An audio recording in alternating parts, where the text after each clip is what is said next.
They didn't expect me to hear it. I was in the sunroom, arranging the potted ferns just so, when their voices drifted in from the open kitchen door. Serena's, sharp and dismissive, then Julian's, my son, a low rumble of agreement. Honestly, it's for the best. She'd only complain about the heat or the food or the cost. We just need a smooth trip for once, right? No drama. There was a pause. Then Julian chuckled, a sound that used to warm my heart but now felt like a cold stone. She's a necessary evil for the funding, love, but not for the experience. Serena laughed, a brittle, high-pitched sound. Exactly. We'll tell her we got a last-minute deal, no room for extras. She won't suspect a thing. My hands froze on a frond, the delicate leaves suddenly feeling rough, alien. My breath hitched, then released in a slow, silent exhale. My heart didn't pound. It simply sank, a heavy anchor dropping into a deep, cold sea. They were talking about me. The trip to the Greek Isles, the one I'd mostly funded for my grandson Leo's graduation. The trip they were now planning to exclude me from. I looked at my reflection in the glass of the patio door, a woman of 63, hair neatly tied back, wearing a comfortable linen dress. My eyes, usually soft, were now flat, unseeing, like the day I signed the papers to sell my husband's workshop, or the day Julian first told me Serena had a different approach to family togetherness. I walked slowly towards the kitchen, each step measured, deliberate. 10 paces. They were standing by the island, scrolling through photos on Serena's tablet, their faces alight with excitement. Serena, with her perfectly coiffed blonde hair and designer blouse, leaned into Julian, who had an arm around her waist. They looked like a picture from a magazine, a picture I was clearly not meant to be in. Serena glanced up, her smile faltering for a split second before snapping back into place. Alara, just discussing Leo's trip. So exciting. Julian nodded, his eyes avoiding mine. Yes, Mom, it's going to be wonderful for him. I didn't say a word. I smiled back, a tight, thin line, picked up the empty water pitcher from the counter, walked it to the sink, and filled it with fresh, cold water. When I returned, I placed it precisely in the center of the island, between them. A quiet act, unnoticed, final. It was my house, even if they liked to pretend it was just a convenient backdrop. They'd insisted on hosting the pre-trip celebratory brunch here. It's so much more spacious, Alara, and your garden is just lovely for photos. What they meant was my house looked respectable and familiar. What they meant was their minimalist loft, all chrome and glass, didn't feel like family. What they meant was I was good for appearances and for the money. I set the pitcher down, smoothed the front of my dress, and leaned against the counter. Serena returned to her tablet, tapping away. Look at this resort, Julian. Leo will love the infinity pool. I nodded. He certainly will, I said, my voice even, steady, especially since it's already paid for. She didn't catch the tone. She never did. 20 minutes later, the first guests arrived. Leo, my grandson, bright-eyed and oblivious, full of chatter about his friends. My granddaughter, Clara, quiet and observant, immediately helping me carry out the fruit platter without being asked. The table filled, the scent of lavender from the garden drifted in, and the quiche cooled slightly, while Serena fussed about the lighting. Then came the first sip of the sparkling cider. Julian raised his glass for a toast. To Leo, and to the trip of a lifetime. Everyone drank. I watched Serena's throat move as she swallowed. Then I took my own glass, raised it slightly, and didn't drink. Brunch began. Conversations about Leo's college plans, Serena's latest gallery opening, Julian's new consulting gig. Nothing about me, except when Serena turned and said brightly, "I hope the quiche isn't too rich for your digestion, Alara. You know how you get." I smiled at her. "We'll find out, won't we?" She didn't catch the tone. She never did. An hour later, as Leo was showing Clara photos of the islands on his phone, Serena started blinking more often, rubbed her temple, and sipped more water. Her fork slowed. "Are you all right?" I asked gently, almost kindly. "Fine," she mumbled, "just a bit tired." Another 10 minutes, and she was pale. Her posture slackened, her words slurred just enough for everyone to notice, but no one said anything until she slumped sideways in her chair. Leo jumped up. Clara gasped. Julian stood still. "Serena," he said. I rose slowly, took her glass, carried it back to the kitchen, and poured the rest down the drain. I didn't say a word. They laid her on the couch, called for paramedics. The diagnosis would be exhaustion, low blood sugar, perhaps stress. No one would ask what was really in that glass, and I would say nothing. I didn't need to. Julian didn't ride in the ambulance. He stayed back, dazed, muttering something about how she'd been working too much. I walked him to the door after the medics left. The house was quiet again. "You should rest too, Mom," he said. His eyes didn't meet mine. "I will," I replied. He turned to leave. "I heard you," I said. Just that, nothing more. He froze, then walked out into the afternoon, and I closed the door. The silence after they left was different. Not peaceful, not sad, just full, like something had finally landed after floating in the air for years. I sat in the living room, hands folded on my lap, and watched the shadows lengthen across the porch. Serena's expensive floral perfume still lingered faintly in the cushions. Even passed out, she managed to leave her mark. I didn't feel guilt. That surprised me. I expected some trembling, some doubt, but all I felt was clarity, like a heavy fog had lifted. I picked up the cider glasses, the plates they left behind, and began clearing the table. No one had finished their food. The quiche had gone cold, the asparagus limp. Clara had taken her napkin and folded it into a perfect little swan before leaving. That girl had a good heart. I hoped she would survive this family with it intact. In the kitchen, I scrubbed the dishes like it was any other night, like nothing unusual had happened. But it had, and it didn't begin today. It began long before.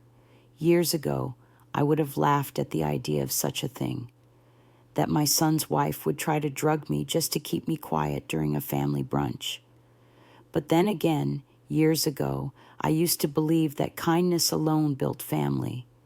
Serena had always disliked me, subtly at first, gentle corrections about how I spoke. "You mean artisanal, not homemade, Alara? It's pronounced charcuterie, not cold cuts." Then came the bigger ones. "You really should stay out of our parenting choices, Alara. Your decor is so rustic. Code for outdated, unsophisticated, embarrassing. She came from money, not old money. Flashy money, the kind that gets spent quickly and loudly. Designer clothes, weekly blowouts, a car that cost more than my first house. And somehow, despite all that, they were always behind on bills. That's where I came in. My son Julian was no better. He didn't defend me, didn't contradict her, just smoothed things over. She doesn't mean it like that, Mom. Serena's just stressed. You're being too sensitive. Let's not make a thing out of it. I didn't make a thing out of it for years. I signed checks, helped with the down payment on their loft, covered Leo's private school fees when he started slipping behind, paid off their credit card debt once, quietly, after they asked for a small favor. I never told anyone. That was my mistake. They got used to it, started acting like it was expected, like I owed it to them just for being alive. And I took it because Julian was my only child, because I thought if I kept giving, eventually I'd be part of their lives again. Not just a backup wallet, but a mother, a grandmother. I thought if I stayed useful, I'd stay wanted. Today proved otherwise. They didn't just want me silent. They wanted me unconscious, out of the picture, an obstacle to their performance of unity and polish.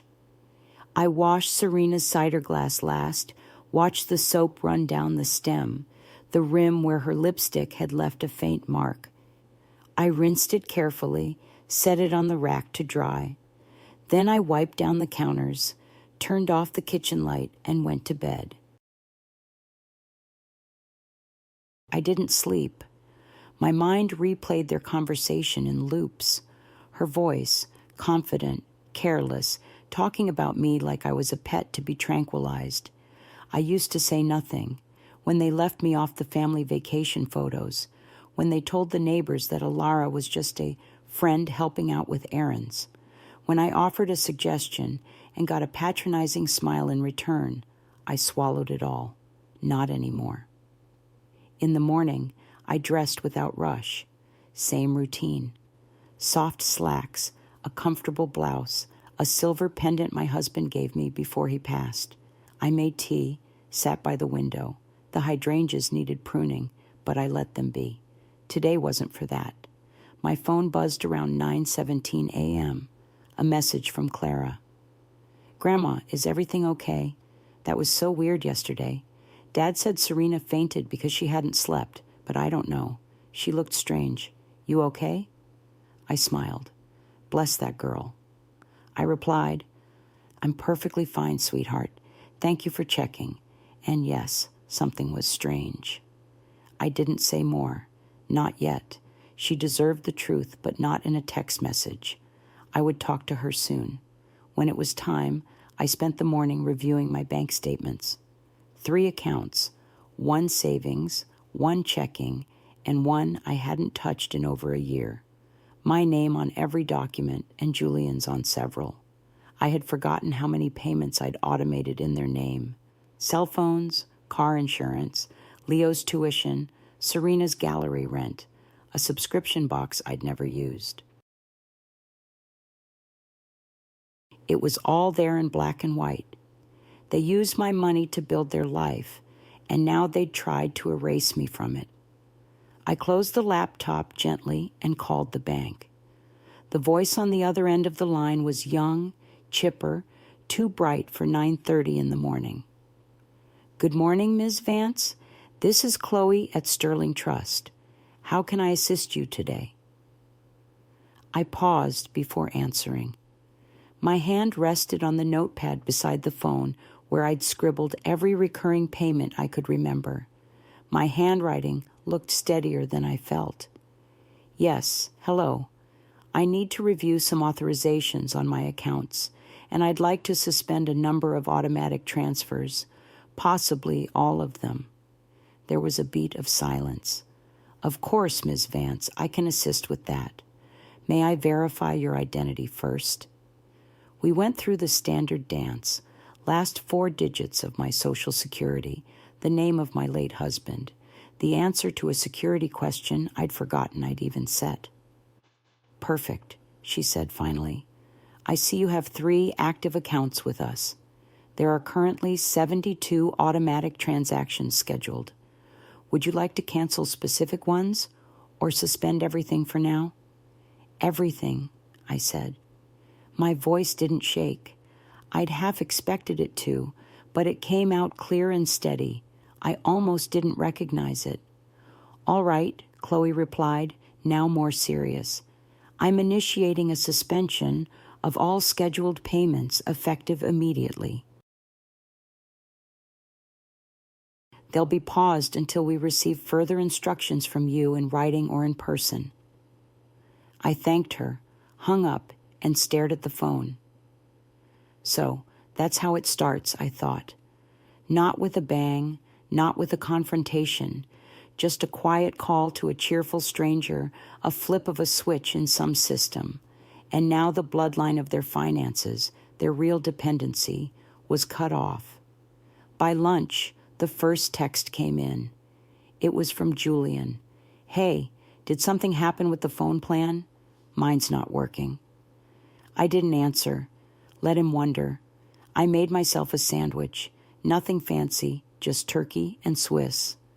I took it out to the porch and sat in the rocking chair with the faded cushion, the one Serena always made a face at. Funny, that cushion had outlasted her decency. The air was warm, a little sticky. Early autumn always came heavy around here. I watched Mrs. Jenkins next door prune her rose bushes in slow, careful strokes, and remembered how my husband used to do the same. I wondered if he were here what he'd have said about all this. He wouldn't have been surprised. He saw things I didn't, warned me gently years ago. "Elara," he said once, "if they only come around when there's a check involved, they're not visiting you. They're visiting the money." Back then, I brushed it off, told him he was being cynical. Now I thought, no, he was just tired of watching me get chipped away piece by piece.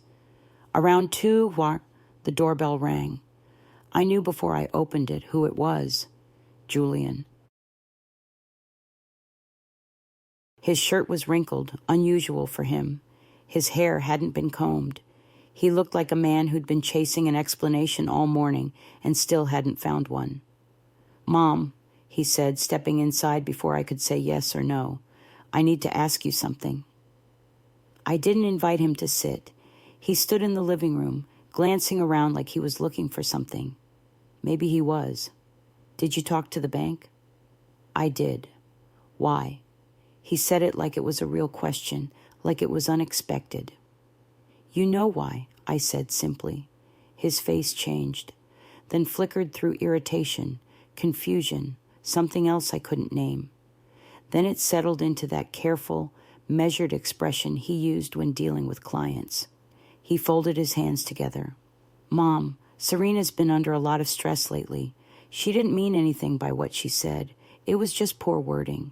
She was nervous about the brunch going smoothly. That's all." "You're calling it poor wording?" I asked. "She didn't drug you," he said quickly, eyes widening. "You're jumping to conclusions. It was just a calming herbal supplement. She uses them herself. Thought it might help you relax. She put it in my glass without telling me." He hesitated. "Yes. Okay. That part was not great." I almost laughed at that. Not great. I said nothing. Just stood there, arms folded, waiting to see where he'd go next. He exhaled. "Look, I'm not saying it was the right call, but we both thought that sometimes these family gatherings get tense. You know how I get, I repeated. You make these comments, Mom, about her, about the house, the kids. I pay for the house." I interrupted. That stopped him. "I paid the down payment. I paid the mortgage every month for 6 years. I paid for Leo's school, your insurance, Serena's gallery rent. I paid for the groceries when your credit card was declined last spring. I know because the bank called me about it. So if I made a few comments over brunch, I think I earned the right." His mouth opened, closed. "You've taken my money," I said. "And in return, you tried to put me to sleep like an inconvenient child." "It wasn't like that." "Was it your idea?" I asked. "Or did you just let her say it and stay quiet?" He didn't answer. We stood in silence for a moment. Finally, he asked, softer, "So that's it, you're cutting us off." "I'm cutting myself loose," I said. From the kitchen, the tea kettle started to whistle. I turned calmly and went to pour myself a cup. I used to think silence was strength, that if I kept the peace, held my tongue, smiled when it hurt, I was being noble, that good mothers endure, that decent women forgive, that it's better to be unthanked than to be bitter. That was before I saw my son standing in my living room, trying to explain away a drugged cider glass like it was a social slip. After he left, without tea, without an apology, I sat at the kitchen table and stared at the steam rising from my cup. It curled slowly, like a quiet goodbye. I didn't cry. I hadn't cried in years. That used to bother me. Now I saw it as proof that I'd stopped expecting tenderness from the people who should have known how to give it. The next day, I opened the drawer in the hallway console, the one I hadn't looked in for years. It held files, warranties, loose batteries, and a thick manila envelope with Julian's name written in my handwriting. I emptied it out onto the table. There they were, copies of checks, receipts, loan agreements never repaid, birthday cards with "Thank you for everything" scribbled next to numbers that had more zeros than any gift should. 17 years of generosity. No, 17 years of trying to buy my place in a family that had slowly decided I was just optional. I looked at one check for $7,500, labeled gallery renovation. That was when Serena was launching her first solo show. She'd cried on the phone, said she didn't want her art to be displayed in a shoddy space. I wired the money the same day. Another $15,000 listed as bridge loan until commission comes through. It never did, and the biggest one, $50,000 down payment on the loft. They'd had champagne that night. I remember because Julian sent a photo of the cork and said, "Wouldn't have popped this without you, Mom." I didn't print that photo. It wasn't just the money. It was the little things. Serena had a way of correcting me in front of others. "Ilara, I think you meant to say curated, not just picked out. Don't tell the kids those old stories. They're a little folksy." Julian would laugh like it was charming. They never hit me, never shouted, just chipped away, slow and soft, until I started doubting my own place at the table. So, I stayed quiet. When Leo forgot to call me on my birthday, I said nothing. When Clara's school play went by without an invitation, I pretended I hadn't heard about it. When Serena planned holidays without even asking if I'd be free, I made other plans alone because it was easier than making a scene. Because I thought they'd come around. They didn't. I pulled out a fresh notepad and began writing. Not a letter, not yet, but a list of payments, of dates, of patterns. It was long. At the bottom, I drew a line and wrote one sentence. A person's worth is not measured by what they give, but by how they're treated when they stop giving. Then I picked up the phone and called Clara. She answered on the second ring. "Grandma?"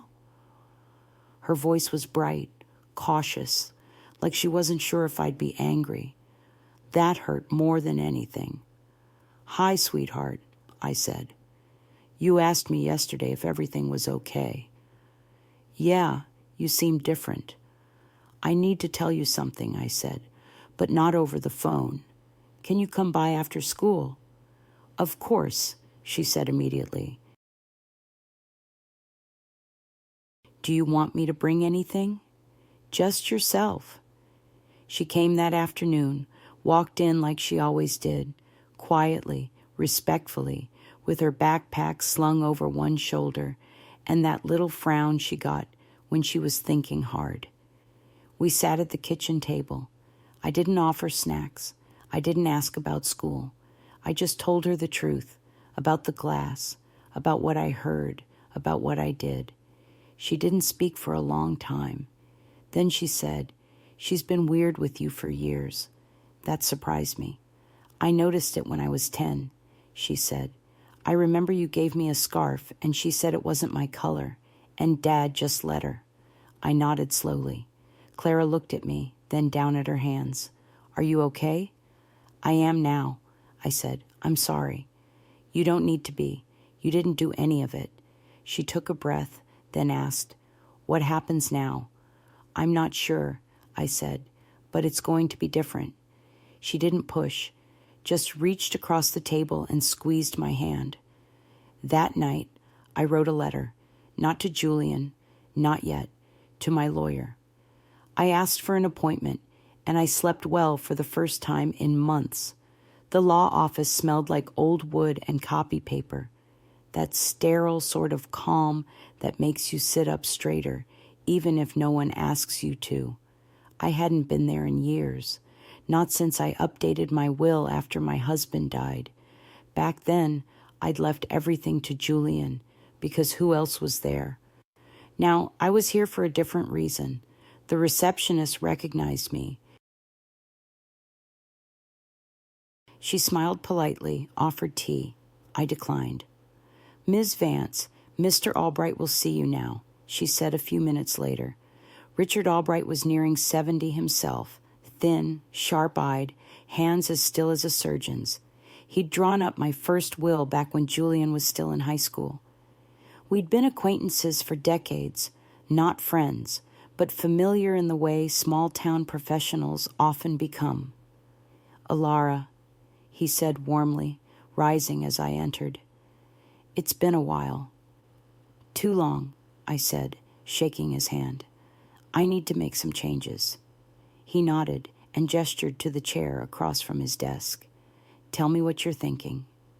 I laid out the facts slowly, without drama. He listened without interrupting, only nodding occasionally, scribbling in a legal pad with his fountain pen. When I got to the part about the cider glass, the switch, he set the pen down and looked at me over his glasses.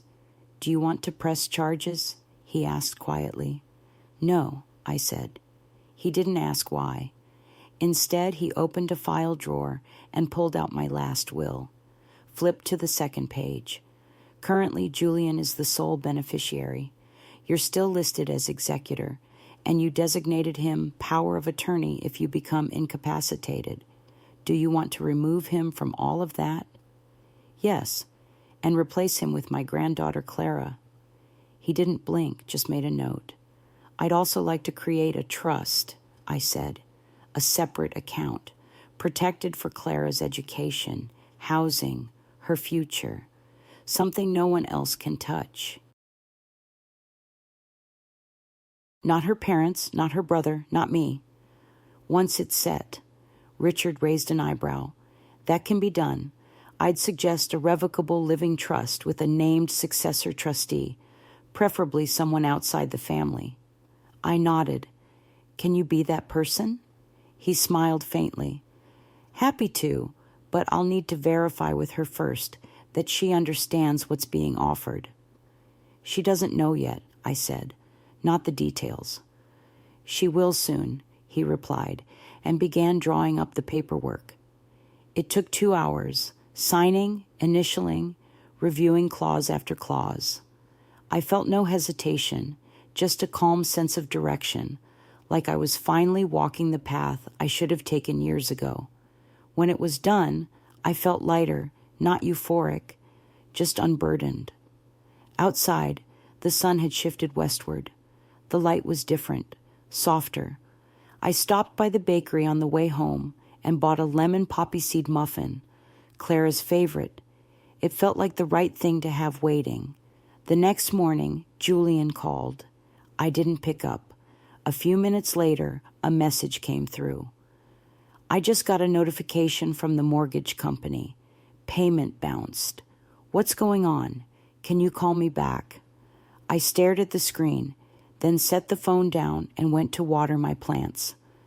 Let him sit in the silence for a while. I'd lived in his for years.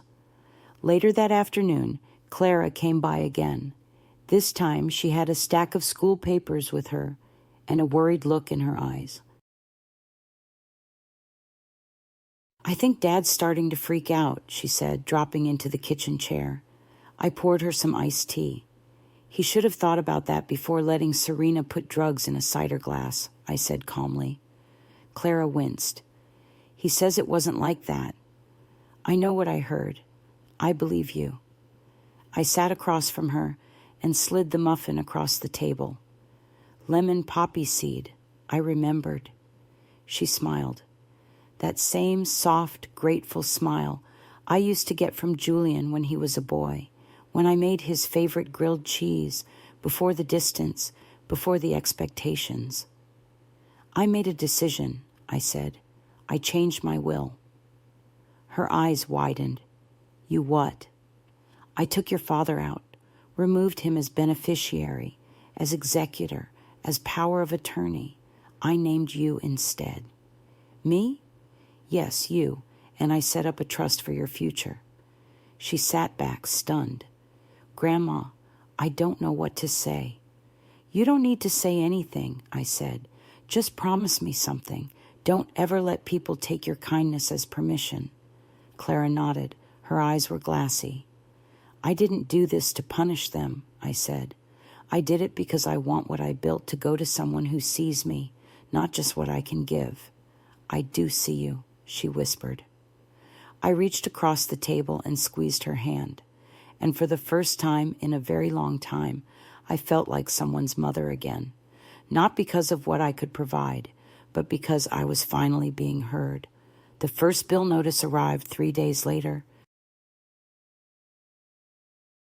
A pale yellow envelope with Julian's name in bold type, but my address listed as the billing source, a leftover from when I used to handle the mail while they were getting organized after moving in. I opened it out of habit, more than concern. Past due, mortgage, insurance.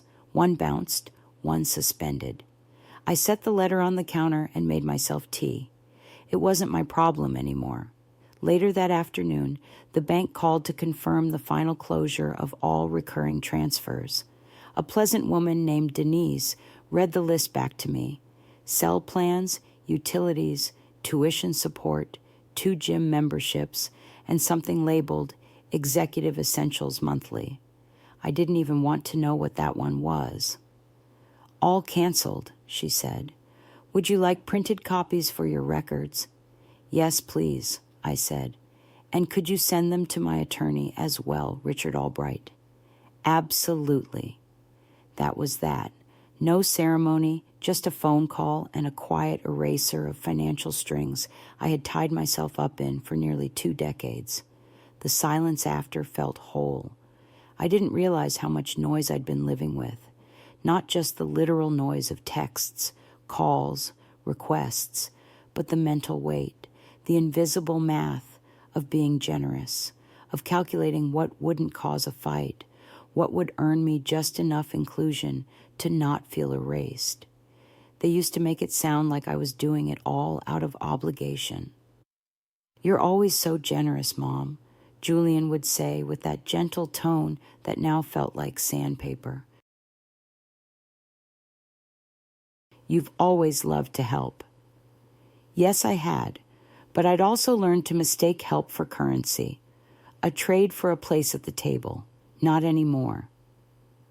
By the weekend, I began rearranging the house, slowly, deliberately, not redecorating, just reclaiming.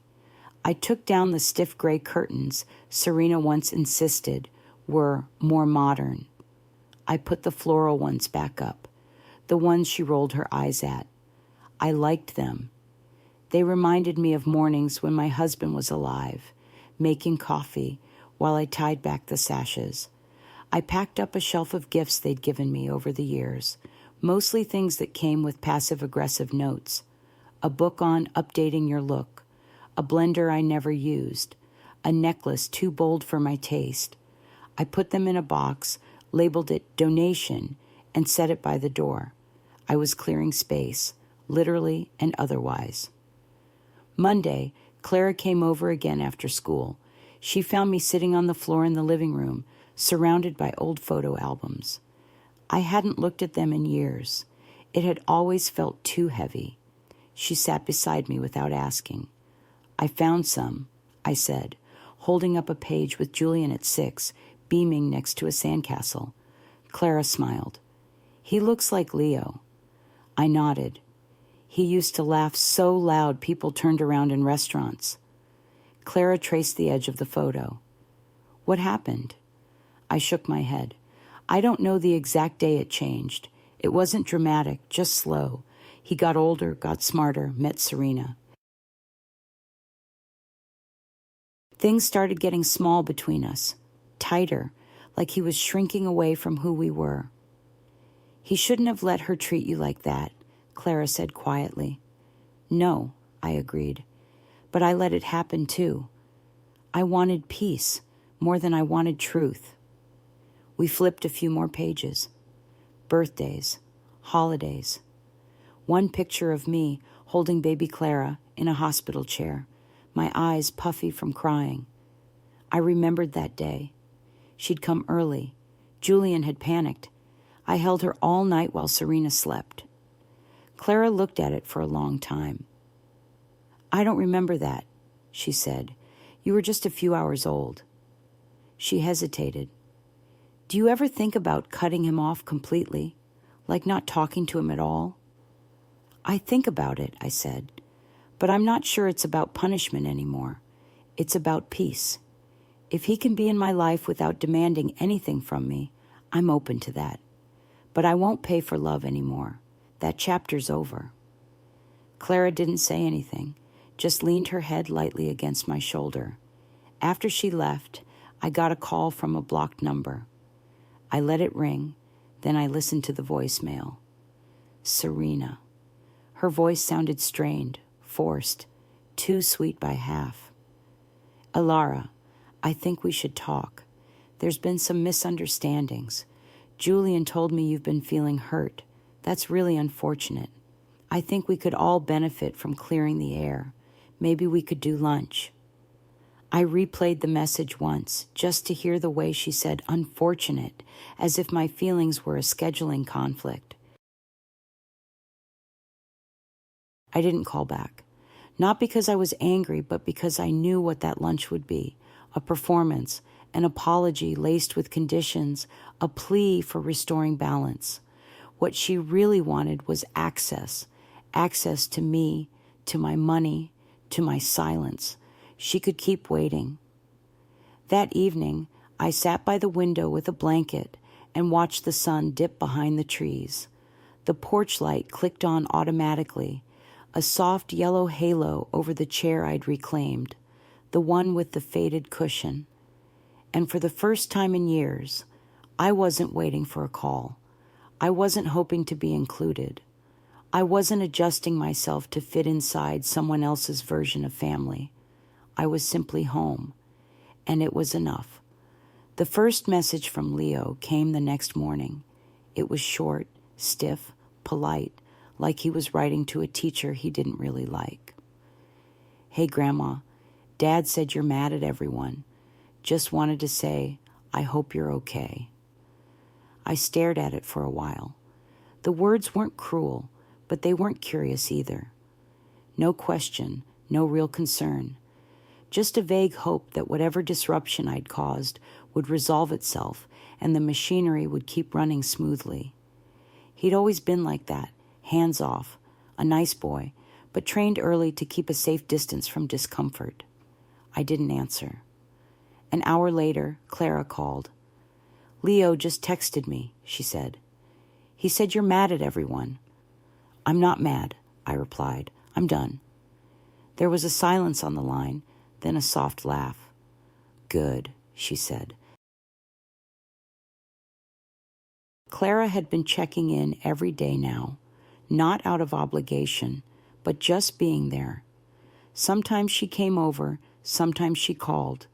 Once she dropped off a bag of fresh herbs because she said I made the best pesto, and she was tired of the bottled kind.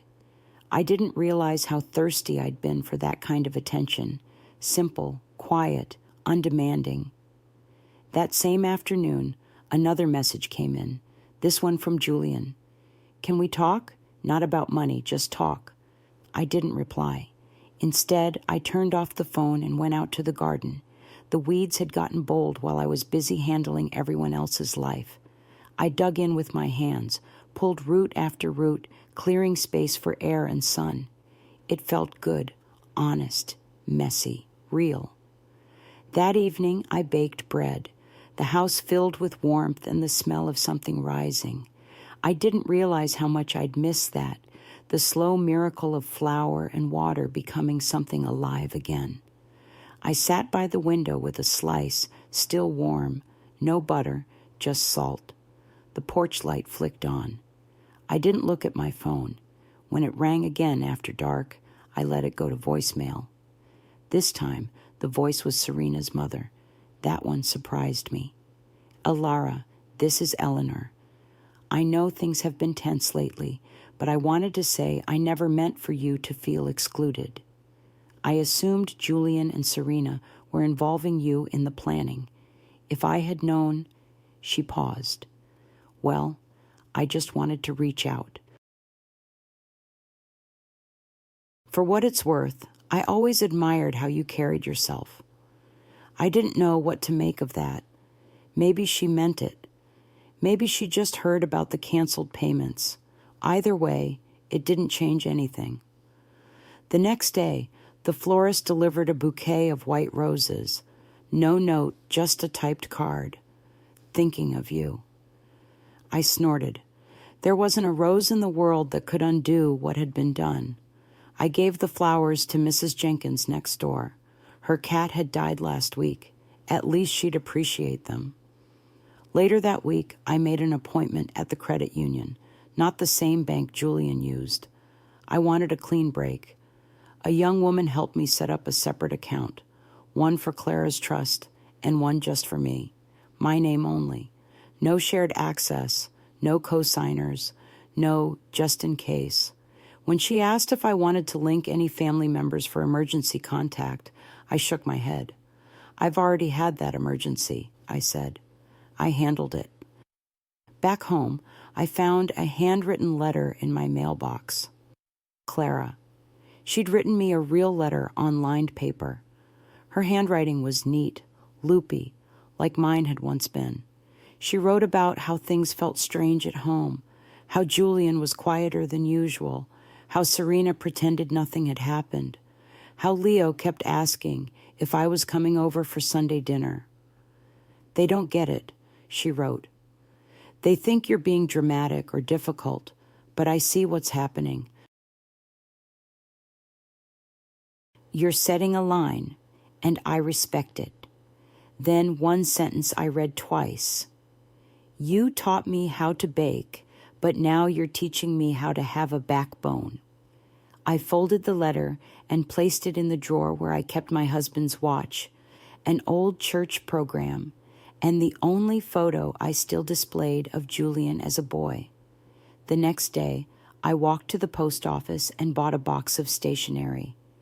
If they were going to start writing, I'd respond in kind, but only to the ones who wrote with truth. Not roses, not voicemails, not white lies hidden in expensive paper. Words, honest ones. I wrote Clara back that evening. No advice, no preaching. Just told her about the bread, about the roses, about the garden finally getting its space again. And I ended with this. Kindness is a gift, sweetheart, but it's not a contract. Never forget the difference. I sealed the letter and smiled. Let the silence stretch on if it wanted. I was no longer afraid of it. The letter from Julian arrived on a Thursday. Not an email, not a text, a real envelope. My name in his handwriting. Careful, almost too neat, like he'd taken his time, like he wanted the effort to show. I didn't open it right away.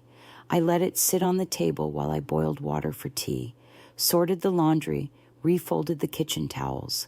I moved around it, aware of it in the way you're aware of a sore tooth. Not painful, but persistent. When I finally slid it open, I braced for excuses, but it wasn't that. It started with a sentence I hadn't seen from him in years. Mom, I'm sorry. No qualifiers, no spin, just that. He went on, said he hadn't realized how much he'd relied on me, how easy it had become to let Serena run the show while he stayed neutral. He admitted that he heard her that night in the sunroom, that he'd been too afraid to stop her. I knew what she meant, and I didn't stop her. I thought it would keep things smooth. I see now what that says about me. He didn't ask for money. He didn't mention the canceled payments. Instead, he wrote about memories, how I used to sing while doing the dishes, how he'd wake up to the smell of coffee and humming, how I made his favorite chicken soup when he had the flu and sat by his bed reading the same book over and over until he fell asleep. Somewhere along the way, I stopped seeing you as a person and started seeing you as a function, a role, a resource. I hate that it took something so ugly for me to realize it. At the end, he asked nothing. He just said he hoped I was okay, that he was trying to understand what came next, that he wanted to earn the right to be in my life again, if I'd let him. I folded the letter slowly, set it aside. I didn't know how I felt. I'd spent so long waiting for that kind of apology that now, having it, I wasn't sure what to do with it. It didn't erase anything. It didn't make what happened better, but it was something. And maybe it wasn't for me to decide right then what came of it. Later that day, I went into town to see Richard Albright. The documents for the trust were ready for final signatures. He greeted me with his usual quiet smile. We sat in his office, the thick file between us, and went over everything one more time. The trust is fully funded, he said, adjusting his glasses. Disbursement begins when Clara turns 25, with provisions for education and housing before that if needed. All conditions are locked. Only she can access the funds. No co-signers, no transfers. I nodded. She'll be protected, he added. You did this right. She deserves it, I said. Richard hesitated, then added gently, I've worked with a lot of families over the years, Alara. Most people don't do this, not unless there's a lot of anger behind it. There was, I said, but not anymore. Not exactly. He didn't press. I signed the last document. Just a name on a line, but it felt like sealing a chapter. On the way out, I stopped by the bakery and picked up 2 pastries. One for me, one for Clara. I didn't know if she'd be by that day, but it felt right. I got home just as the mail truck rolled up. Another envelope, this one from Serena. I nearly tossed it in the trash without opening it, but I didn't. It was 1 page, printed, not handwritten, polite, cold. She wrote that she hoped I was well, that she regretted how things had been perceived, and that she wanted to rebuild bridges. She asked to meet for lunch, her treat, at one of those modern places she loved, where everything was plated on stone and tasted like salt and air. There was no apology, only optics. I folded the letter once and slid it into the drawer where I kept coupons and spare batteries, a waiting room for things I didn't know what to do with yet. That evening, Clara came by. I handed her the pastry and told her the trust was official. She stared at me. What does that mean? It means no one can take your future from you, I said. Not even you, if you're being foolish. She laughed, then paused. Is it a lot? It's enough, I said. She didn't ask for numbers. I liked that about her. We sat on the porch eating, watching the last light leave the sky. Dad wrote me a letter, I said eventually. She looked over. And I believe he means it. But believing someone's regret doesn't mean you hand them a key again. She nodded. Do you think you'll forgive him? I already did, I said. But that doesn't mean I'm letting him back in the house. Clara didn't argue. We finished our pastries in silence, the kind that doesn't ache. That night, I slept with the window open. The air was cooler now.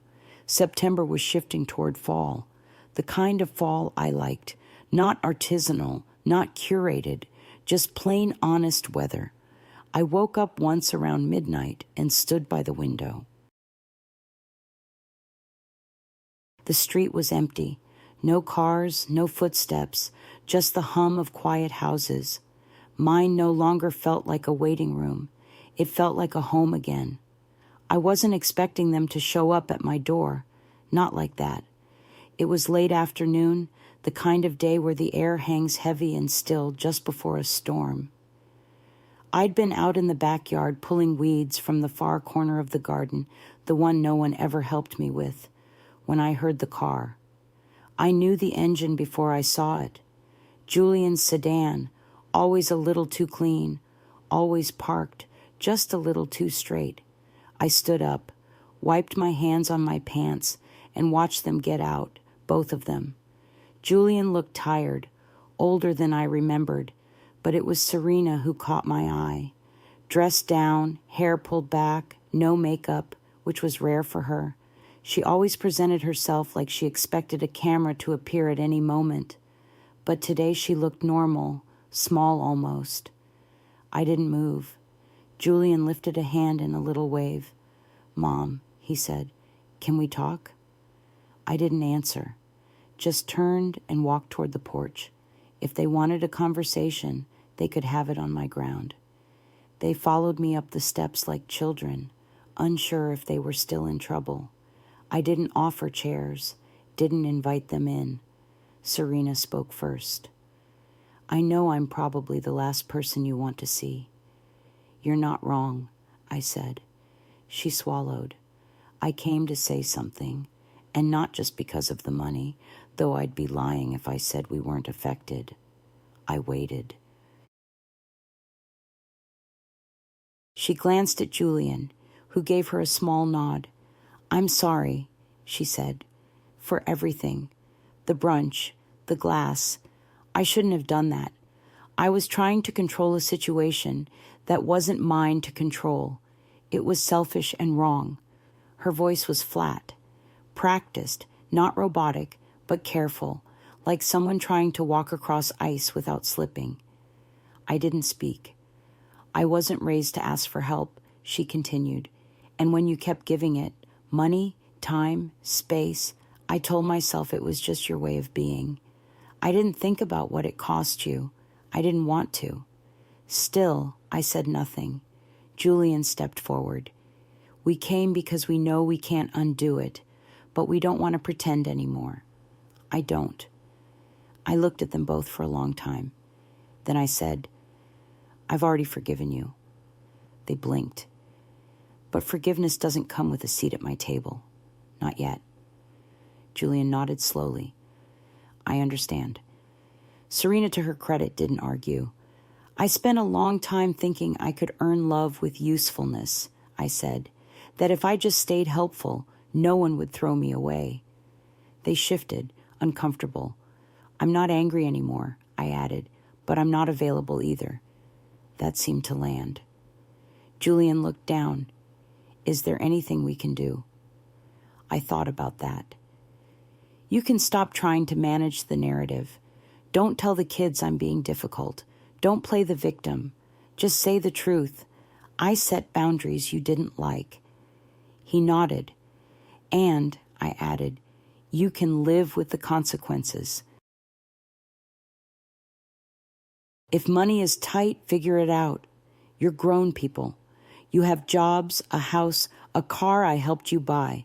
Figure it out like I had to when I was 35 and widowed." Serena's face twitched just a little. I wasn't sure if it was shame or pride trying to stay intact.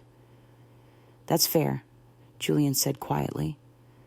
I stepped back toward the door. "If you want to visit again, write first. No unannounced appearances, no requests, no strings." They both murmured agreement. I didn't hug them, didn't reach out, just nodded and stepped inside, closing the screen door behind me. I watched through the curtain as they got back into the car. No fight, no dramatics, just two people finally realizing they'd lost access to something they thought was permanent. The next morning, Clara stopped by. I told her they'd come. "What did you say?" she asked. "The truth." Clara smiled faintly. "I bet that rattled them." "They'll survive," I said. "We all do." She looked around the living room. It's so quiet here now. I like the quiet, I said. It tells me when someone's voice matters. That afternoon, I sat down with a new notepad. I started a list, not of payments, but of things I wanted, small things. Take a pottery class, visit the arboretum in the next town, find my old recipe for apricot tarts, and see if it's still as good as I remember. I hadn't made a list like that in years. I always made lists for others. Shopping, bills, gifts, favors. This one was mine, and it felt like a beginning. Freedom doesn't always arrive with fireworks.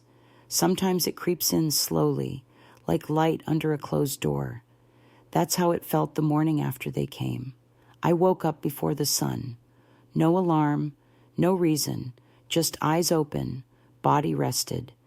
I got up, made coffee the old-fashioned way, and sat on the porch with a blanket over my knees. The street was still asleep.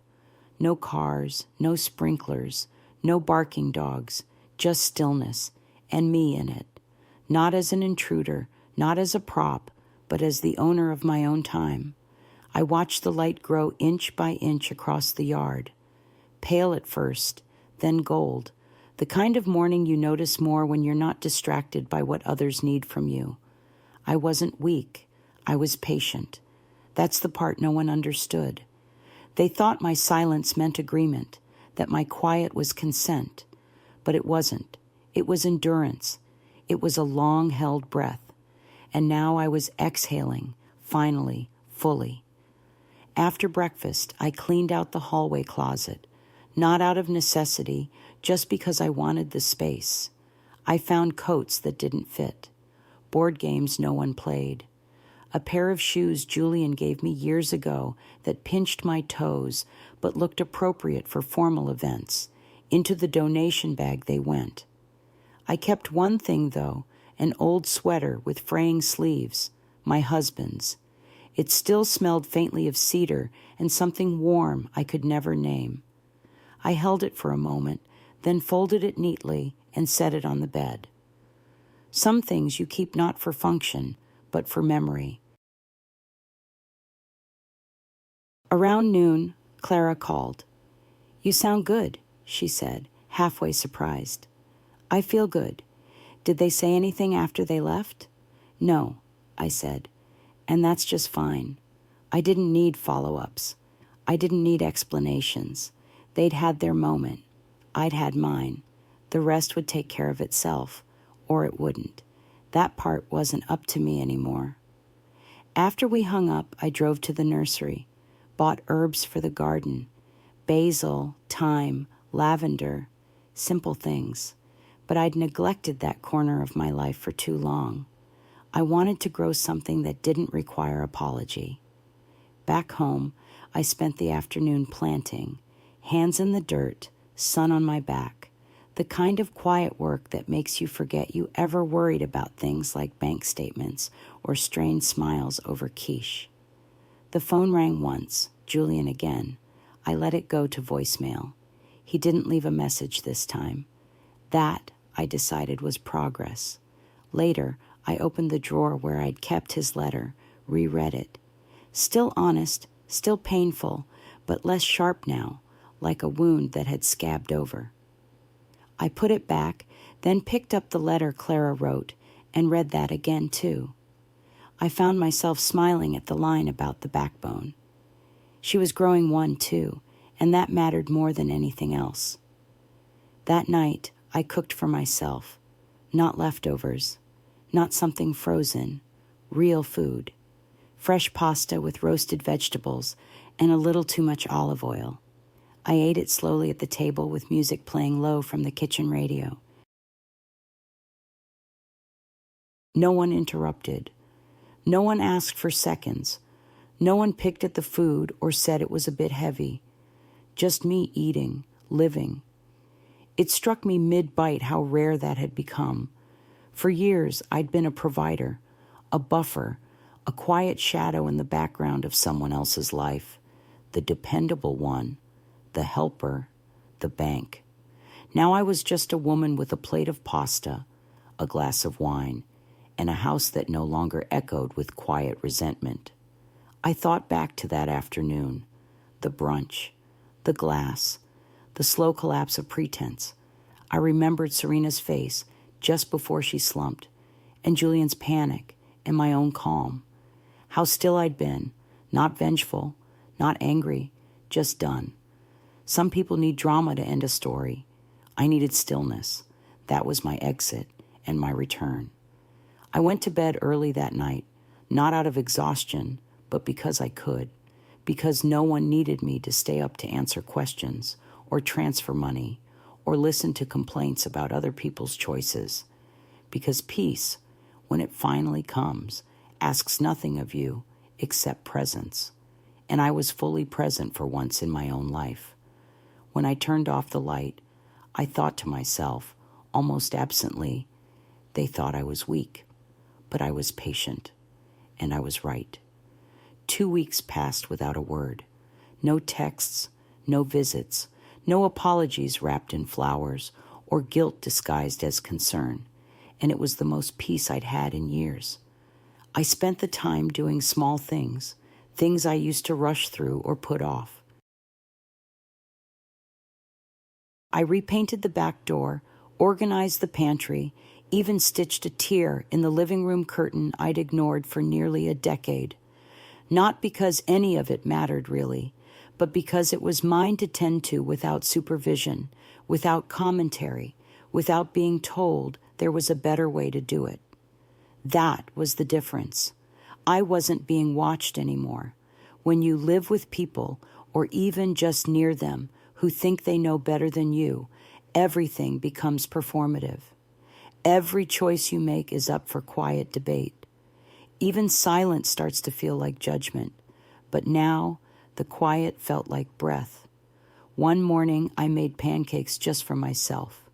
Not for grandkids, not for guests, just because I wanted them. I made them the way I liked. Crisp edges, too much butter, a little lemon in the batter. I sat by the window, watching the sun move across the kitchen tile, and thought, this is what a second life feels like. That afternoon, I took out my recipe box, the old one, wood chipped in the corners. The cards inside smudged with flour and oil from years of use. I hadn't touched it in ages. Serena didn't care for my recipes, said they were too heavy, too dated. Once even asked if I could try cooking with less emotion, whatever that meant.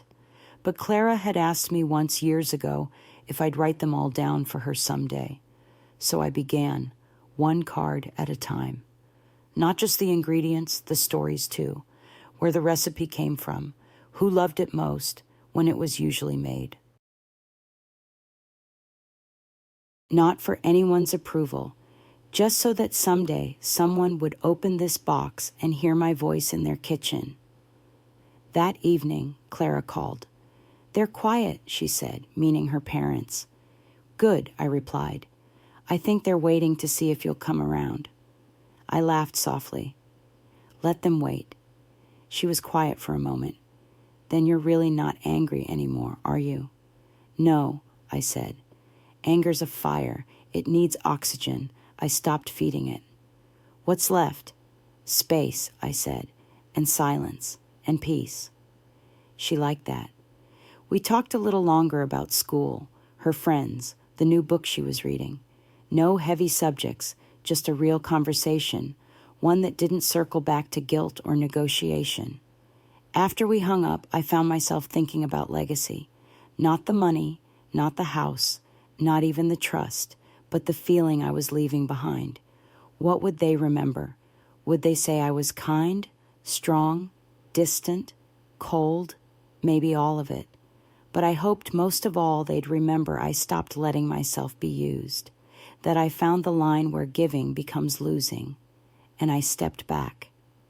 The next day, I went to the library, checked out 3 books I'd always meant to read but never had time for. When I walked out, the sun was high and the breeze felt like a small reward. At home, I started another letter to Clara. Not about the trust this time, not about Julian, just about life. I told her about the books, the pancakes, the recipe box. I told her I was thinking about starting a new flower bed in the front yard, something colorful, wild, unkempt. I ended it with this: don't wait for someone else to tell you your life has value. Decide it does, and then live like it. I sealed the envelope, added a stamp with a little bee on it, cheerful, busy, unbothered. And as I walked it out to the mailbox, I realized something. For the first time in a long time, I wasn't waiting to be chosen. I had chosen myself. It rained for 3 days straight. Not the loud kind, not thunder and flash and drama, but the soft, soaking kind that makes everything slow down. The kind of rain that seems to wash more than just the streets. I spent most of those days inside, reading, writing, moving from room to room with no real urgency. There was something comforting about hearing the water on the windows, knowing the world outside was doing its own quiet work of renewal. I didn't hear from Julian or Serena, and I didn't wonder why. On the second night, I sat down with a pad of paper and started something I hadn't done in years. I wrote a list of people I hadn't spoken to in a long time, people I'd let drift away because I was too busy being needed by the ones who didn't value me. Friends I'd stopped calling because Serena didn't like them. Neighbors I waved to but never invited in. Even my cousin Beatrice, who lived 2 towns over and had always sent me a card on my birthday, even after I forgot hers twice. I decided to write them, not to explain, not to apologize, just to reconnect. That's what I was learning. Freedom isn't always about cutting ties. Sometimes it's about retying the ones that mattered, the ones you let fray while holding up the wrong end of someone else's rope. I started with Beatrice. Dear Beatrice, I wrote, I've been quiet for too long, not because I didn't care, but because I forgot I was allowed to have a life of my own. It felt good. The next morning, I received a delivery. Not flowers, not guilt gifts, a basket. Inside, honey, tea, a jar of homemade jam, and a folded note. Clara. She wrote that she'd made the jam herself, blackberries from a neighbor's fence, that she thought of me when she tasted it because it was a little tart, a little sweet, and totally itself. I smiled at that. She added one more thing at the bottom of the note, almost like a whisper. You're the kind of woman I want to become. I sat with that sentence for a long time, not because it flattered me, but because it reminded me that nothing I'd built was wasted.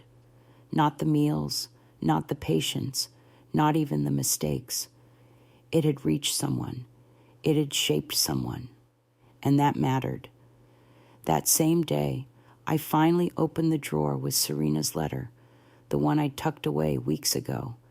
I didn't reread it, just took it out, walked it to the fire pit in the backyard, and lit a match. It burned quickly. No resistance. Sometimes closure isn't a door slamming. It's just deciding not to carry something anymore. That evening, I sat by the window again, tea warm in my hands, and watched the rain slow to a stop. The garden would be drenched by morning, but I didn't mind. It needed the soak. Things grow better when the soil's been softened first, just like people. The next day, I went to the nursery again. This time, I bought wildflower seeds, the kind that bloom where they want, how they want. No order, no pruning, just color and stubbornness. I came home, put on my gloves, and scattered them in the front yard. Let them surprise me, I thought. I didn't need control. I needed life. And life, I was learning, was best lived uncontained. Somewhere along the way, I stopped expecting the apology to fix anything. That's the thing about clarity. Once it arrives, it doesn't need ceremony. It doesn't ask for a stage. It just settles in quietly, like a truth you already knew, but didn't want to speak aloud. One morning I woke up and realized I hadn't thought about Julian or Serena in 3 whole days. Not once. Not when I opened the mailbox. Not when I cooked. Not even when I passed the corner of the kitchen where Serena used to leave her designer handbag every time they visited. That space didn't feel haunted anymore. It felt available. I'd started filling it little by little with my own things. A small stack of cookbooks I actually liked. A radio that only picked up 2 stations, both of them full of joy. A bowl of lemons just because they looked nice in the morning light. That was the biggest change. I think I started putting beauty where the ache used to live. I didn't do it all at once. Just one corner, then another. A drawer here, a frame there, not out of some grand need to reinvent myself, just a quiet reminder that I still had taste, still had preferences, still had a life worth shaping. Clara noticed first. She came by with a pile of books from her literature class and stopped short in the hallway. "Did you move the chairs?" she asked. I nodded. They never really belonged there, always too stiff. "It looks better like this," she said. And then, with that soft curiosity I'd come to admire in her, "Do you feel different now?" I didn't answer right away. But later that evening, I thought about it. Did I? I wasn't lighter, not exactly. The past was still there. The memories didn't vanish, but I felt steadier, like a house that's finally been repaired after years of patchwork. Nothing flashy, just sound, solid, my own. That weekend, I got a letter from Beatrice, 3 pages, front and back. She wrote about her arthritis, her neighbor's runaway cat, the church choir's new director, who insisted on modern songs that sound like someone yelling underwater. She also wrote this: "I don't know what made you reach out after all this time, but I'm glad you did. We forget we have choices. Then one day we remember we can call someone who makes us laugh." And just like that, the world gets wider again. I cried reading that, not from sadness, from recognition. That was the thing, wasn't it? The world was wide, but I had made mine small, trying to stay wanted by people who only saw me when they needed something. Now I was letting it widen again. Clara and I started walking in the evenings, nothing far, just around the block, sometimes to the park. She told me about her friends, her plans, a boy she liked who didn't like her back. "Which is fine," she said, "because I don't want to teach someone how to see me." That stopped me in my tracks. I turned and looked at her, really looked. "You already know that?" I asked. She nodded. "You taught me." And I suppose I had, not with speeches, not with lectures, but with choices. By saying no when it counted, by choosing peace over performance, by walking away without burning down the house on my way out. That night, I wrote her a new letter, slipped it under her windshield when she wasn't looking. In it, I wrote, "Strength isn't what people see when you raise your voice. It's what you learn to carry quietly, and more importantly, what you learn to set down." I watched from the window as she found it the next morning. She smiled, didn't even open it right away, just tucked it into her bag and drove off. She trusted the words could wait. The wildflowers started coming up that week, just small green shoots, brave and messy with no sense of direction. I bent down, brushed the dirt gently, and smiled. No one told them where to grow. They just decided to. A letter arrived addressed only to Mom. The handwriting was Julian's, not as careful as the last time, a little rushed, a little messier, but still his. I opened it without hesitation this time. I didn't feel dread or hope or anything that asked for an emotional investment, just a quiet curiosity, the kind you feel when someone you used to love knocks softly from a distance. Inside, 4 short paragraphs. No excuses, no apologies either, just a reflection. He wrote that the loft felt different now, that Clara talked to him less, that Leo had started asking questions, not accusing, just observing, that Serena cried sometimes, not from guilt, but from fear of what they'd lost, of what they couldn't get back. He didn't ask for forgiveness. He asked for understanding. I know now that there's a difference. He wrote, between being sorry and becoming different. I'm trying for the second one. He ended the letter by saying he'd stopped looking at the bank app every morning, that the silence in that space used to feel like punishment, and now it felt like the only honest thing we'd shared in years. I folded the letter once, set it on the counter, didn't rush to answer. Maybe I wouldn't at all. Not everything requires a response. That weekend, Clara brought over a pie she'd baked herself. The crust was crooked, the filling too sweet. But it was the best pie I'd had in a decade. We ate it at the table I used to dread, the one where too many tense brunches had played out like bad theater. But now it was just a table, just 2 women eating pie and talking about things that had nothing to do with survival. Do you think you'll ever invite them over again? Clara asked. Maybe, I said, but not until I stopped flinching at the thought. She nodded, didn't push. Later, she helped me rearrange the guest room. Not for them, not anymore, but for a new purpose. I told her I was thinking about turning it into a studio, or maybe a reading space, a place that wasn't about anyone else's comfort, but my own. She smiled and said, that sounds exactly right. We moved the bed to the far wall, took down the bland art Serena had once gifted me. Neutral tones, Alara, so you don't have to think about it. And opened the curtains wide. The light that came in was real, not perfect, but warm. And I realized then I hadn't just taken my life back. I'd remade it, not out of spite, not out of rage, but out of clarity. People assume reinvention is loud, that it's grand, dramatic, public. But mine had been quiet, private, almost invisible, except to the people who bothered to look. I hadn't shouted anyone out of my life.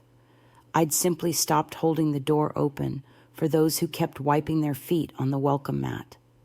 Clara found one last photo in the drawer.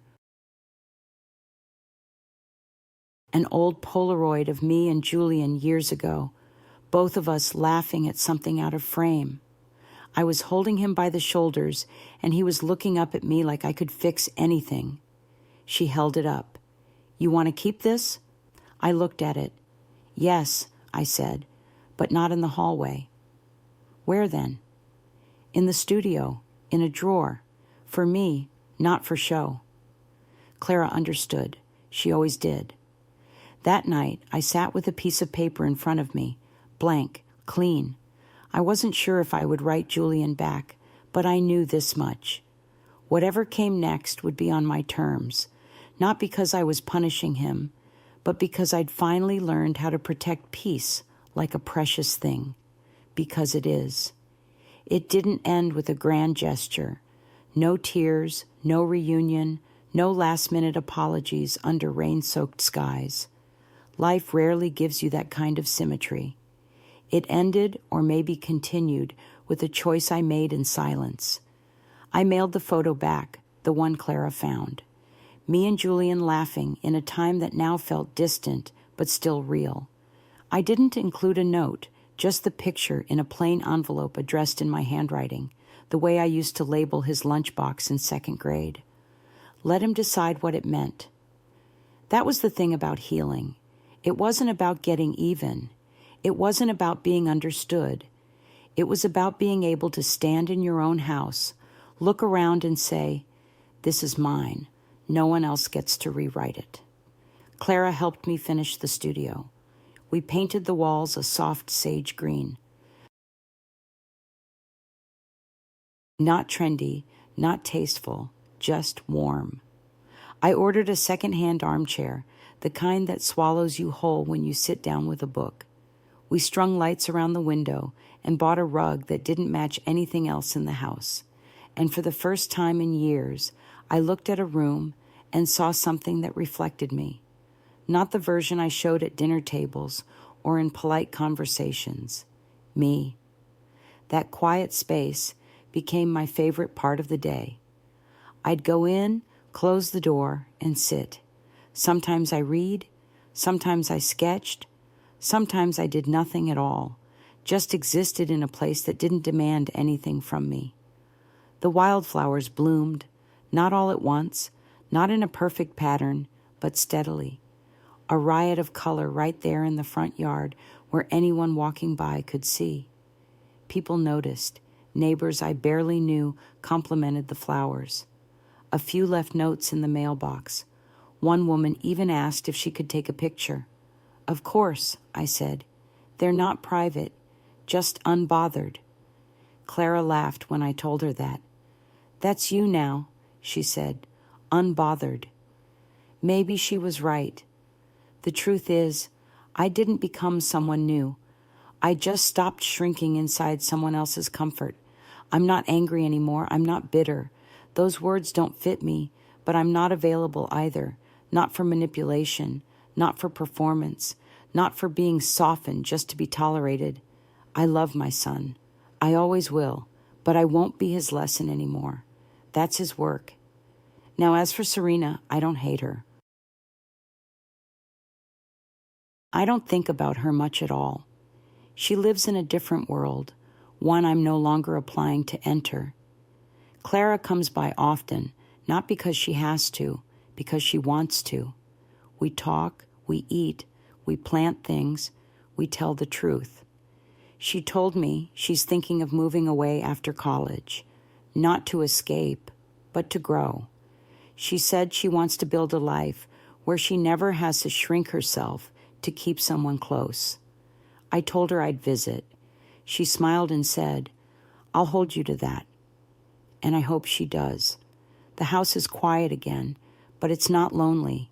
It's full of things that matter. Letters, books, music, flowers, time, and my voice. Not raised, not shaky, just present. If you've made it this far, maybe something in this story belongs to you too. Maybe you've been told to be small, to stay grateful, to accept crumbs and call them kindness. Don't. You're not too much. You're just enough for the life that actually fits you. So, go plant something wild. Say no and mean it. Take your seat back, and when the silence finally settles around you, let it remind you, you were never asking for too much. You were just asking the wrong people. Word count, 12,010. Character count, 63,568, including spaces.